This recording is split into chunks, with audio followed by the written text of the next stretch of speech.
No, Yeah, okay.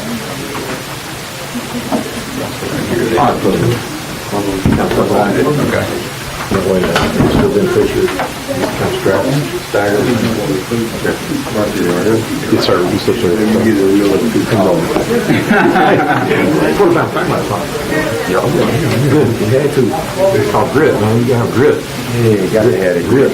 Grit. Good grit. Somebody cut. Great. Friends Flash, right?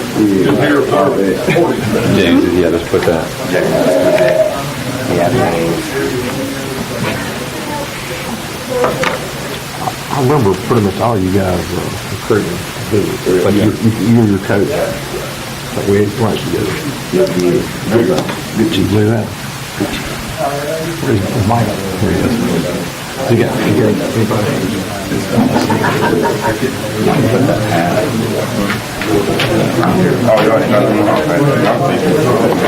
Yeah, you can just put it underneath this. You can put it underneath from here. It's right here. Yeah. Thomas, you ready?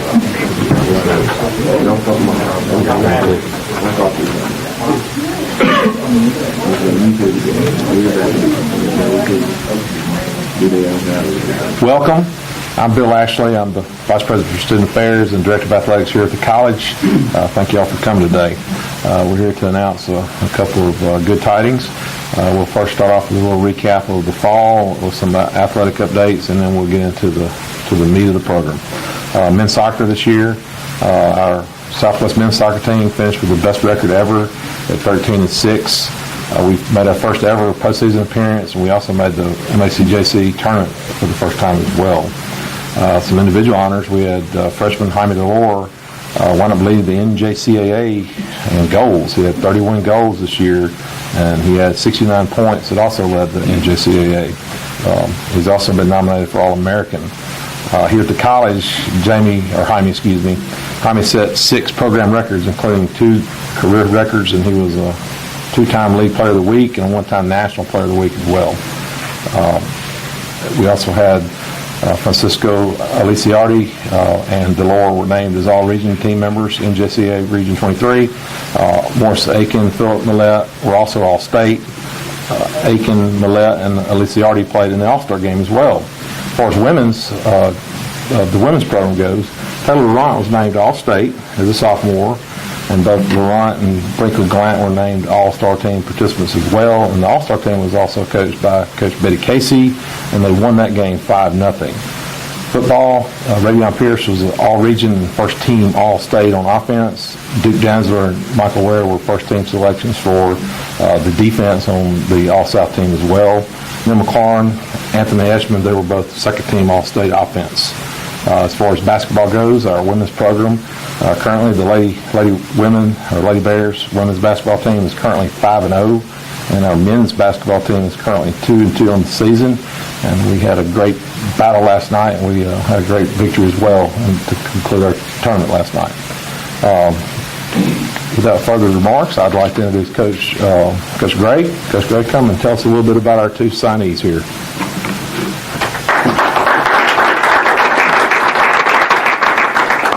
It seems like yesterday we were here with our guys last year. Terrell Miller signing with Murray State, and Lafayette Rutledge signing with Nichols State. And just kind of an update on those guys. This past Friday, Division I basketball started, and Lafayette, Rutledge, and Nichols State went up to Boston College, who's in the ACC, and beat them. He had a great game, made a couple threes among that 6-point victory. I believe it's the first time they beat an ACC team in program history. And Terrell Miller, when playing for Murray State, scored 23 points on Friday night in the victory over Illinois State. Actually played against Middle Tennessee State last night and had 15. And also former Bear David Burrell for East Tennessee State, who played here 2 years ago, scored 27 points in their victory, in East Tennessee State's victory over Fordham. So guys moving on to Division I programs and using Southwest, their time here in their development here, both as a player, more importantly as a student.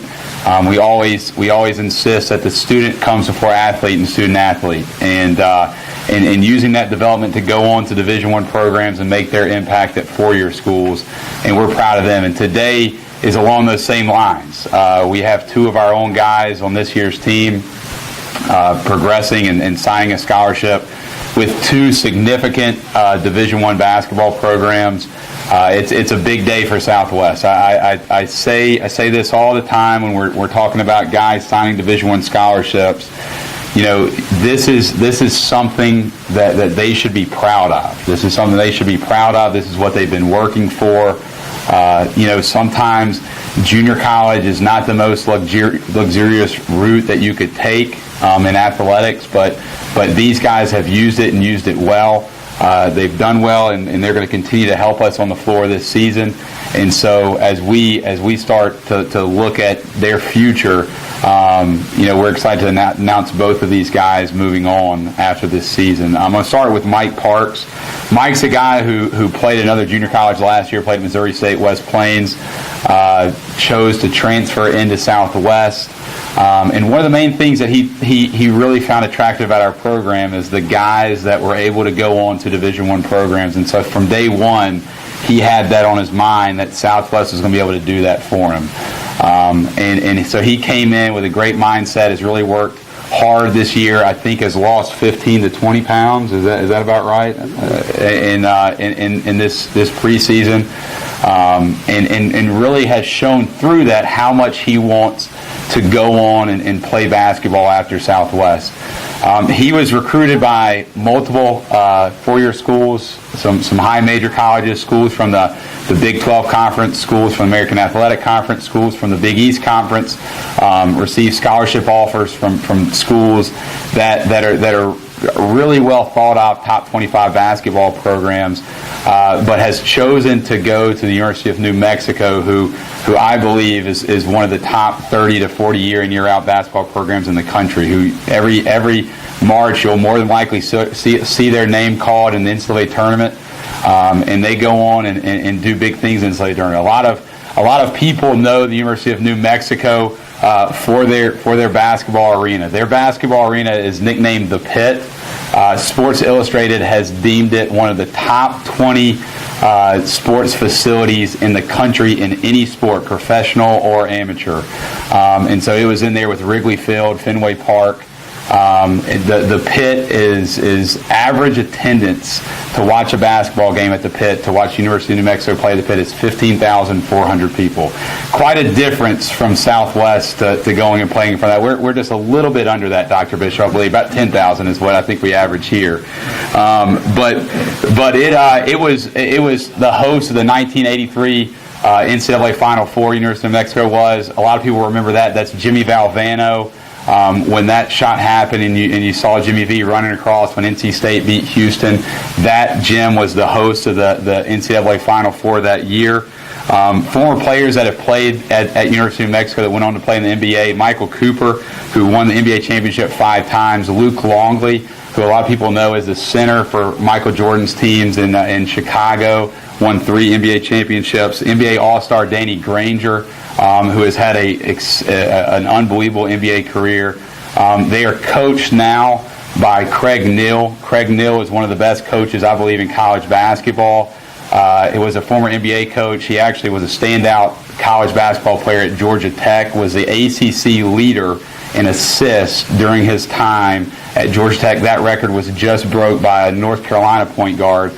So not only does he know how to coach, he knows how to play.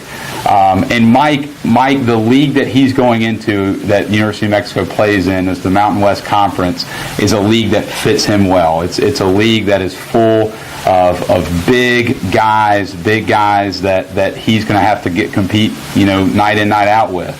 And we're excited about him. I think that's a place. I asked him after he committed. I said, is this realizing one of your dreams? And he said, yes, coach. This is for sure realizing one of my dreams. He went on his visit. He said, once I saw that place, once I saw those 15,000 people watching basketball and going crazy, he said, I knew that was the spot for me.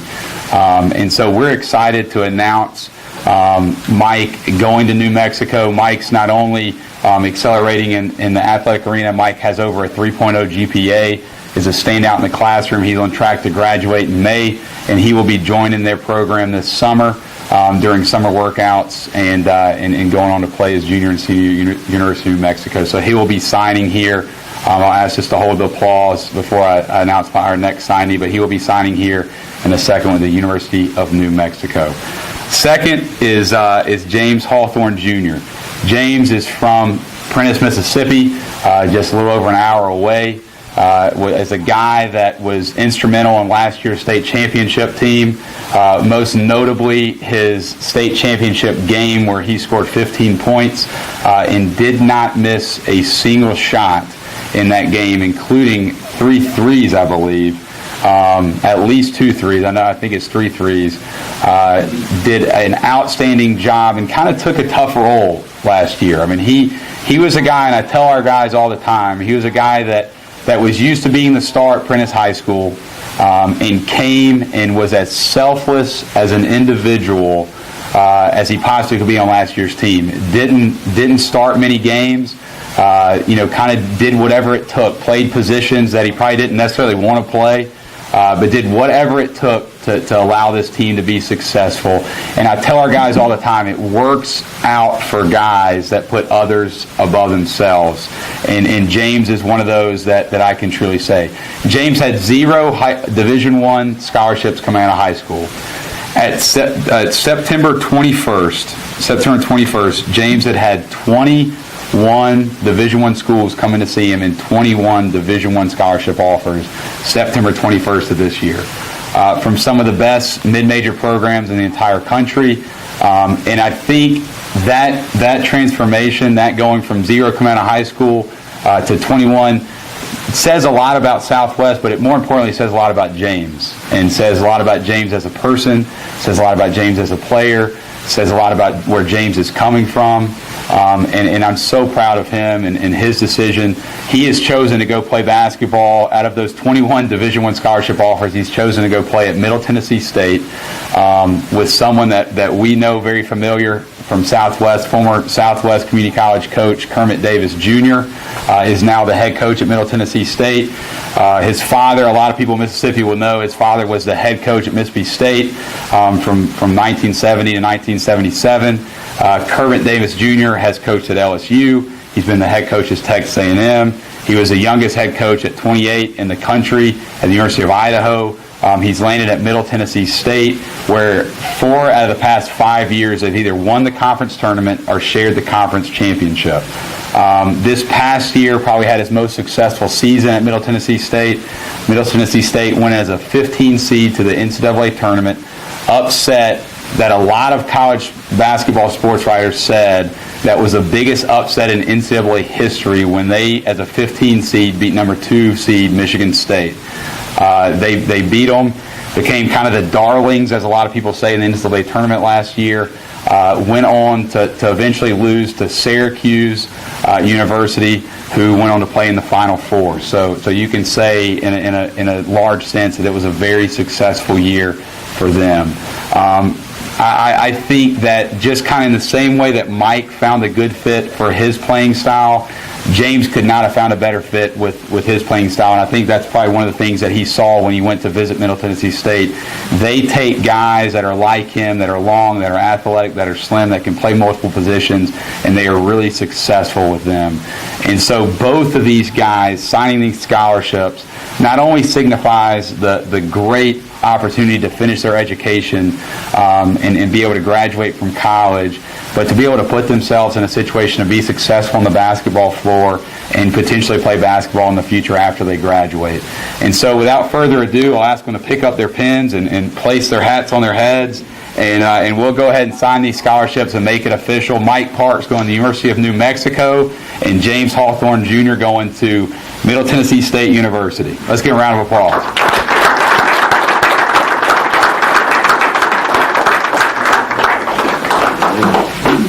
My ear could be like, like guy. Go ahead and sign it up. What up?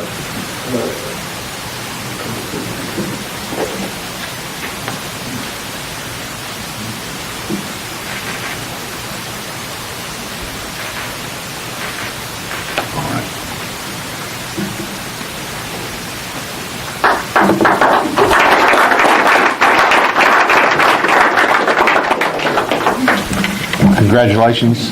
I know these young men are deserving of this. They've worked hard. I've seen them work since January, and in James' case, since last year. It's always wonderful whenever this opportunity happens. We're very thankful. We're also very happy for these young men, and wish them the best of luck down the road. And of course, we have business to attend to now, currently, right, men? We're involved in our own season, but thank you. I guess we should thank the good Lord for this opportunity. That concludes our press conference, except for some pictures. If you'd like to hang around and take pictures, let's hang around and take a few photos. So thank you all for coming today. Appreciate it. Have a great afternoon. Bye.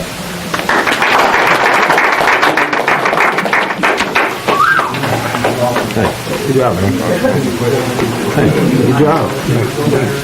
Did you share the email that they wrote about you to your parents? I did. You already heard that.